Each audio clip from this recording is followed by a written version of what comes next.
Hello guys, welcome back. मैं हूँ अमृता और आज मैं एक्सप्लेन करने वाली हूँ मैं कहने वाली थी एक अलग मूवी, बट आप डिसाइड करोगे अलग है या नहीं। द बीच, जो 2000 में रिलीज हुई थी, एक एडवेंचर ड्रामा फिल्म है जिसमें मेन कास्ट है Leonardo DiCaprio, Tilda Swinton, Virginie Ledoyen. Movie के डायरेक्टर है डैनी बॉयल, जिन्होंने 127 hours, 28 days later, Slumdog Millionaire जैसे मूवीज डायरेक्ट की है। दोस्तों सच बताओ तो ये film ahead of its time थी, यानी 2000 के लोगों के लिए ये फिल्म बनी नहीं थी। मेरे ख्याल से आज अगर ये फिल्म रिलीज होती तो काफी सुपर डुपर हिट होती। इस फिल्म की पॉपुलैरिटी धीरे धीरे बढ़ती गई है और वो क्यों, ये मूवी के स्टोरी जानने के बाद आपको पता चलेगा। सो कहानी है रिचर्ड की, जो यूएस में रहने वाला लड़का था 24-25 साल का और एक कॉर्पोरेट जॉब कर रहा था जिससे वो बोर हो चुका था और एक नए अलग लाइफ की खोज में था। इसीलिए वो बैंकॉक चला आता है। उसे इस बार आलीशान वेकेशन नहीं चाहिए था, उसे ट्रैवलर बन के जाना था, यानी जिस देश में जा रहा है वहाँ का लोकल कल्चर, वो लोग कैसे हैं, उनसे घुलना मिलना, उनके साथ रहना, उनका खाना खाना, ये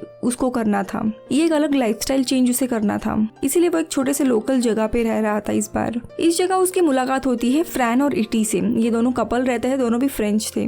रिचर्ड जब फर्स्ट टाइम फ्रैन को देखता है उसे वो पसंद आती है, लेकिन पता चलता है कि उसका बॉयफ्रेंड है। अब यहाँ पे जब अपने रूम में जाता है, तब थोड़े सेटल होने के बाद दूसरे रूम से एक थोड़ा सा सरफिरा आदमी इससे सिगरेट मांगता है दीवार चढ़ के, तो ये तो मना कर देता है। तो वो सरफिरा आदमी यानी डैफी अपने रूम से पूरा कोई तो एक छोटा सा सिगरेट ढूंढ के निकालता है और वो रिचर्ड के साथ शेयर करता है और पूरे नशे में इसको एक आइलैंड के बारे में बताता है कि एक ऐसा आइलैंड है जहाँ पे सिर्फ लोग जा सकते हैं लेकिन वहां से कोई आ नहीं सकता, जो काफी अमेजिंग है और एक काफी अलग लाइफस्टाइल चेंज रहेगा वो आपके लिए। अब ऑब्वियसली रिचर्ड को ये सारी बातें सच नहीं लगती। अगले दिन रिचर्ड के रूम के बाहर उसे एक लेटर मिलता है, उस पे उस आइलैंड का मैप दिया हुआ था। अब रिचर्ड समझ जाता है कि ये डैफी का ही काम है, तो वो उसके रूम में जाता है, लेकिन रूम का नजारा तो बहुत ज्यादा डरावना था। हर जगह खून था और डैफी ने पागल होके सुसाइड कर दिया था।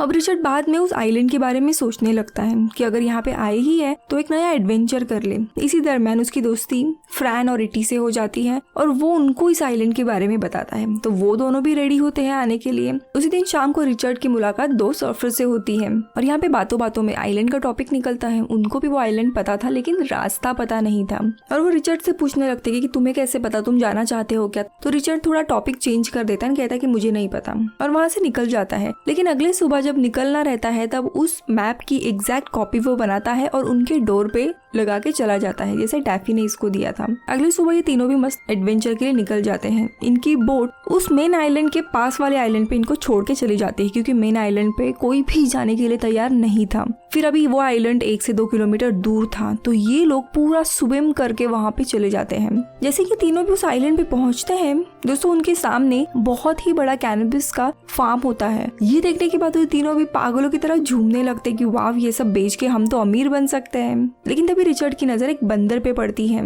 और उसके नीचे ही उसका मालिक गन लेके सोया हुआ था। बंदर इनको जैसे ही देखता है वो अपने मालिक को जगा देता है और काफी शोर करने लगता है और तभी उस फार्म में से काफी सारे लोग बाहर निकल के आते हैं और आसपास लोगों को ढूंढने लगते हैं। लेकिन ये तीनों भी छुप जाते हैं और वहां से मौका देख के आगे की तरफ निकलते हैं। आगे खेत खत्म हो जाने के बाद एक जंगल आता है और उसके बाद रास्ता अचानक से खत्म होता है। सामने ही बहुत बड़ा झरना था, वाटरफॉल। अब ये कश्मकश में थे कि यार क्या करे, कैसे आगे जाए, और तभी इसी सोच में फ्रैन आती है और वो एकदम से वाटरफॉल पे कूदी मार देती है। ये देखने के बाद तो दोनों भी कूद जाते हैं और मस्त मजे करने के बाद उनकी मुलाकात होती है केटी से। केटी जो कि एक कम्युनिटी का मेंबर होता है, वो इन तीनों को भी अपने कम्युनिटी के मेंबर से मिलवाने लेके जाता है। रिचर्ड जब कम्युनिटी की बस्ती में पहुंचता है तो वहाँ सब कुछ देख के बहुत ही ज्यादा अमेजिंग फील करने लगता है। उस जगह पे हार्डली कुछ 30-40 लोग रह रहे थे। अलग अलग छोटा सा उन्होंने अपना हट बना लिया था और उस आइलैंड पे आके वो बस गए थे। जिन लोगों को एक फ्री स्टाइल लाइफ जीनी है, जिनको काम, society, parents, partner, house loan, car loan, education, salary, competition, job, ये सब कुछ नहीं चाहिए, वो वैसे लोग वहाँ पे जाके रह रहे थे। जो खाना है वो खुद उगाते, अगर फिश खाना है तो फिशिंग करते या तैरने चले जाते या कुछ भी करते। मस्त लाइफ थी इन लोगों की, जो चाहिए वो कर सकते थे। शहर के शोर से और फोन, टेक्नोलॉजी, टीवी, इन सब से दूर नेचर के साथ वो बस सोच लेता है यहीं पे रहना है। लेकिन तभी उसकी मुलाकात सैल से होती है, जो इस कम्युनिटी की लीडर थी। उसने और डैफी ने ही कुछ सालों पहले इस आइलैंड पे ये कम्युनिटी बनाई थी। तो वो उसको एक सिंपल सी चीज पूछते कि तुमने इस आइलैंड के बारे में किसी को बताया है या फिर आइलैंड का मैप किसी को दिया है क्या। तो अब हाँ कैसे बोले, तो वो झूठ कह देता है कि नहीं, और फिर वो यहाँ पे उसको रहने के लिए अलाउड करती है। इसके बाद सभी कम्युनिटी के लोग मस्त स्विमिंग फिशिंग कर रहे थे, अपने अपने मजे कर रहे हैं। एक दो दिन बीत जाते हैं। यहाँ पे रिचर्ड को फ्रैन पसंद होती है। ये देखने के बाद केटी उसे आके कहता है कि देख, तेरे हाथों को देख के तो लग रहा है कि तू पक्का गेमर है और शायद यहाँ पे एक फ्री लाइफ के तलाश में तू आया था, और यहाँ आने से पहले मैं गेस कर रहा हूँ कि अपनी गर्लफ्रेंड से भी तुमने ब्रेकअप किया होगा, लेकिन तू यहाँ आने के बाद तो एटलीस्ट लड़की के प्यार में मत पड़। वैसे भी वो दोनों फ्रेंच है और तुझे तो फ्रेंच बोलने आती नहीं है, तो तू क्या ही करेगा उसके साथ रिलेशन बना के। तो रिचर्ड भी मूव ऑन होता है, लेकिन तभी फ्रैन को भी रिचर्ड पसंद आने लगता है और दोनों भी मेकआउट कर लेते हैं। जब बेचारे इटी को पता चलता है तो वो काफी गुस्सा होता है और वो ब्रेकअप करता है। फिर रिचर्ड और फ्रैन दोनों एक साथ रहने लगते हैं अपने छोटे से हट में। एक दिन ऐसे ही काफी बारिश हो रही थी, बहुत ज्यादा तूफान आ रहा था, जिसके कारण ये फिशिंग करने को नहीं जा पाते। तो रिचर्ड एकदम अल्फा मैन की तरह उठता है और बारिश में ही इसी तूफान में वो समुद्र के बीचों बीच सीधा चला जाता है और सब लोगों को आने के लिए कहता है कि आओ फिशिंग करते हैं। अभी रिचर्ड एकदम जोश में ही अकेले ही फिशिंग करने के लिए पानी में चला जाता है और पानी के बीच में जाने के बाद वहाँ पे लोगों को साइड में दिखता है शार्क। सब लोग इसको इशारे से बुलाने लगते हैं, लेकिन इसको समझ नहीं आता, आवाज ही नहीं जाती। लेकिन तभी अचानक से पानी के अंदर से वो छोटा शार्क इसके ऊपर अटैक करता है। रिचर्ड के पैर से खून आने लगता है। जब वो शार्क को देखता है तब बहुत ही ज्यादा डर जाता है और अपनी पूरी लाइफ उसके सामने फ्लैश होती है। उसे पता था कि अभी कुछ नहीं होने वाला, उसके आखिरी के पल है, लेकिन अभी अचानक से कुछ स्ट्राइक होता है और वो खुद से कहता है कि no, I will not die today. अपने रिफ्लेक्स और इमोशन को यूज करके उसके पास एक छोटा सा चाकू रहता है, उससे वो उस शार्क पे अटैक करता है और उसे मार गिराता है। बहुत ही अमेजिंग सीन है। एक पॉइंट था जहाँ पे शार्क को देखते ही वो रोने लगता है, लेकिन एक ही सेकंड में पूरा ये गेम बदल जाता है और ये जिंदा बाहर आता है।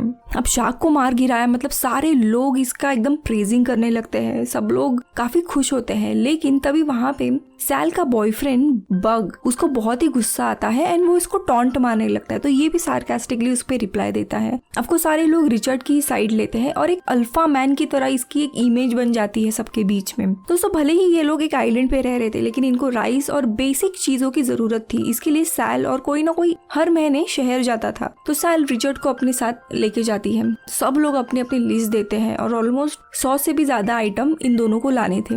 शॉपिंग होने के बाद ये लोग एक जगह पे बैठे थे कैफे में, और तभी उसके ये दो दोस्त आते हैं जिनको इसने आइलैंड के बारे में बताया था, और वो सीधा पूछ देते हैं कि यार तू आइलैंड पे गया है कि नहीं, हम लोग भी और 2-3 दिन में निकलने वाले हैं। अब ये बात सैल सुन लेती है और वो काफी गुस्सा हो जाती है, लेकिन उससे एक डील करती है कि वो उसका सीक्रेट ही रखेगी और उसे आइलैंड पे रहने देगी और उसके बदले में ये उसके साथ नाइट स्पेंड करेगा। अब रिचर्ड भी तैयार होता है और दोनों मेकआउट करते हैं रात में। अब अगले दिन ये अपने आइलैंड आते हैं और अपने अपने रिस्पेक्टिव पार्टनर से चीजें छुपा के रखते हैं नाइट स्पेंड की। अगले दिन सब नॉर्मल चल रहा था और तभी अचानक से 2 लोगों की चीखें सुनाई देती हैं। ये दोनों भी लोग समुद्र के किनारे से आ रहे थे और वहाँ पे शार्क अटैक हुआ था। एक इनका दोस्त तो वहीं पे गुजर गया था और दूसरा यानी क्रिस्टो, उसके पैर पे बहुत ज्यादा जख्म हुई थी। वो ट्रैवल करने की हालत में नहीं था, इसीलिए सब लोग यही रेकमेंड करते हैं कि डॉक्टर को यहाँ पे बुलाया जाए। लेकिन सैल मना कर देती है कि यहाँ किसी को पता नहीं है इस आइलैंड के बारे में और मैं अलाउ ही नहीं करूंगी डॉक्टर को यहाँ आना। वो काफी तड़प रहा था क्योंकि उसके पैर में एक पॉइजन था, वो पूरे शरीर में धीरे धीरे फैल रहा था। अब ऐसे ही रात बीत जाती है, वो जोरों जोरों से चीख रहा है, चिल्ला रहा है, किसी को भी नींद नहीं आ रही है, सब लोग ऐसे दुखी बैठे हैं। 1-2 दिन ऐसे ही चले जाते हैं और पूरा आइलैंड का माहौल एकदम खराब हो जाता है। कोई भी कुछ एंजॉय नहीं कर रहा है, खुशी नहीं है, सब लोग दुखी की तरह बैठ रहे हैं। तो इनको बस अपनी खुशी की पड़ी थी। तो ये लोग क्या करते हैं, वो उस बेचारे क्रिस्टो को जंगल के बीच में जाके छोड़ आते हैं ताकि ये खुद अपनी लाइफ से मूव ऑन हो सके। वो जो भी चीख रहा था, जंगल में आवाज आ रही थी, यहाँ तक नहीं आ रही है। तो ये लोग अपना मस्त वापस खेलना कूदना शुरू करते हैं। लेकिन एटी को इनका ये बिहेवियर बहुत ही अजीब लगता है कि तुम अपने ही दोस्त को कैसे ऐसे छोड़ सकते हो। तो वो बेचारा जंगल में ही एटी के साथ रहने लगता है, उसका ख्याल रखने लगता है। अब सब कुछ नॉर्मल चल रहा था और एक रात अचानक से सैल आती है और रिचर्ड को नींद से उठा के लेके जाती है और वो समुद्र के किनारे उसे लेके आती है और सामने वाले आइलैंड पे उसे दिखाती है कि जो इसके जो दोस्त थे वो अब सामने के आइलैंड में पहुंच गए थे और वो बस तूफान कम होने का वेट कर रहे थे ताकि यहाँ इस आइलैंड पे आए। ये एक अनडिस्कवर्ड आइलैंड रिचर्ड की गलती के कारण अब सारे लोगों में फेमस हो गया था, इसीलिए सैल को बहुत गुस्सा आता है और वो रिचर्ड को यहीं पे बैठने के लिए कहती है कि जब तक वो यहाँ नहीं आते तुम यहीं पे बैठे रहोगे, उन पे नजर रखोगे और जब यहाँ आएंगे तब उनसे तुम मैप लोगे, उसे फाड़ दोगे और इन लोगों को वापस भेजोगे। सैल इतनी गुस्सा रहती है कि वो जब वापस ग्रुप में जाती है तब लोगों को सारी सच्चाई बता देती है, जिसके कारण फ्रैन बहुत ही ज्यादा गुस्सा होती है एंड वो रिचर्ड से ब्रेकअप करके वापस एटी के पास चली जाती है। इतना ही नहीं, लोग भी इसे अबैंडन कर देते हैं, कोई देखने भी नहीं आता, कोई इसे खाना भी ऑफर नहीं करता। अब यहाँ पे उसको 3-4 दिन बीत जाते हैं और वो धीरे धीरे पागल होने लगता है। पास में ही फार्म था तो वो वहाँ के कैनिबीज लेके चुरा के खाने लगता है और धीरे धीरे वो हैलुसिनेट करने लगता है। वहाँ पे उसे डैफी दिखता है और वो डैफी से बात करने लगता है, तो बीच में ही खुद को वीडियो गेम का प्लेयर मानता है, पूरा ट्रांस मोड में चला जाता है। इसी दरम्यान वो जो टूरिस्ट रहते हैं वो इस आइलैंड पे पहुंच जाते हैं, लेकिन फार्मर्स उन्हें देखते हैं और वहीं पे मार डालते हैं। जब रिचर्ड को होश आता है तब वो वहाँ पे अपने दोस्तों को वैसा मरा हुआ पाके बहुत ही ज्यादा शॉक होता है, इसीलिए वो फ्रैन और एटी के पास आता है और यहाँ से भागने के लिए उनको अप्रोच करता है, लेकिन एटी मना कर देता है। तो यहाँ पे क्रिस्टो का तड़पना बंद करने के लिए रिचर्ड उसे मार डालता है और फिर तीनों भी भागने का प्लान करते हैं, लेकिन वो फार्मर्स इन्हें पकड़ते हैं और इस कम्युनिटी के सामने लाते हैं इसका फैसला करने के लिए। और यहाँ पे रिवील होता है कि एग्जैक्टली सैल यहाँ पे कैसे आई थी। तो दोस्तों इस आइलैंड पे लोकल जो लोग थे वो कैनिबल्स की खेती करते थे, लेकिन सैल एंड डेफी ने ये आइलैंड डिस्कवर किया था एंड वहाँ पे इनसे एक डील की थी, हमें बस यहाँ पे रहने दो, हम वापस शहर की तरफ नहीं जाने वाले हैं और तुम्हारा जो फार्म है यहाँ पे वो सेफ रहेगा। तो जो फार्मर रहता है वो दरअसल एक प्रॉपर माफिया रहता है, तो वो इनको रहने के लिए देता है और इसी के कारण ये आइलैंड अनडिस्कवर्ड रहता है क्योंकि वो उस माफिया का आइलैंड था। बट रिचर्ड के कारण एक एक करके लोग आते जा रहे हैं। ये देखने के बाद वो फार्मर अपना एग्रीमेंट तोड़ता है एंड सैल को कह देता है कि तुम लोग यहाँ से निकल जाओ, लेकिन कोई भी रेडी नहीं होता। वो क्या करता है, सैल के हाथ में बंदूक देता है एंड कहता है कि तुम रिचर्ड को अभी के अभी मार दो। ये देखने के बाद तो कम्युनिटी के सारे लोग मना करते हैं क्योंकि रिचर्ड उनमें से ही एक था। वो काफी हिचकिचाती है लेकिन गोली चला देती है, लेकिन दोस्तों उस बंदूक में गोली नहीं थी। सैल पावर में रहने के लिए किसी भी हद तक जा सकती है, किसको भी मार सकती है। ये जानने के बाद दोस्तों सब लोगों का जो एक विश्वास था उसके ऊपर वो टूट जाता है और सब लोग एक एक करके यहाँ से निकल जाते हैं, अपने अपने देश लौट जाते हैं, क्योंकि यहाँ पे उन्हें एक वो जिंदगी मिली थी जो करप्शन, मैनिपुलेशन और पावर से भरी हुई नहीं है। लेकिन सैल का ये रूप देखने के बाद तो उनका विश्वास उठ जाता है और वो वहाँ से निकल जाते हैं। अब इस कहानी के 1 साल बाद रिचर्ड एक साइबर कैफे में बैठा था और वहाँ पे उसे फ्रैन का ईमेल आता है जहाँ पे ये पूरा इनका ग्रुप फोटो था, उनके हैप्पियर टाइम्स का ये उन्हें याद दिला रहा था, जिसपे उसने पैरेलल यूनिवर्स लिखा हुआ था। यानी जो आइलैंड की लाइफ थी वो इनके लिए एक पैरेलल यूनिवर्स था, जहाँ पे एक साइड में अपनी सोसाइटी है जहाँ पे रूल्स के हिसाब से तुम्हें चलना है, तो दूसरी तरफ वो सोसाइटी थी जहाँ पे कोई भी रूल नहीं था, एक फ्री लाइफ थी। तो ये थी मूवी द बीच। लेकिन मूवी में कुछ सवालों के जवाब ठीक से नहीं बताए गए हैं, जैसे कि डैफी खुद को क्यों मार डालता है। सो दोस्तों डैफी ने काफी साल आइलैंड पे रहने के बाद उसे उसकी लाइफ भी पसंद नहीं आ रही थी, इसलिए वापस आना था शहर में। वो सैल से एग्रीमेंट बनाता है कि मैं किसी को कुछ नहीं बताऊंगा और फिर सैल उसे अलाउड करती है, लेकिन उसे लग रहा था कि वो जमीन श्रापित है, पॉइजनस है। उसके बारे में सोच सोच के वो पागल होने लगता है एंड लोगों को उसके बारे में बताने लगता है।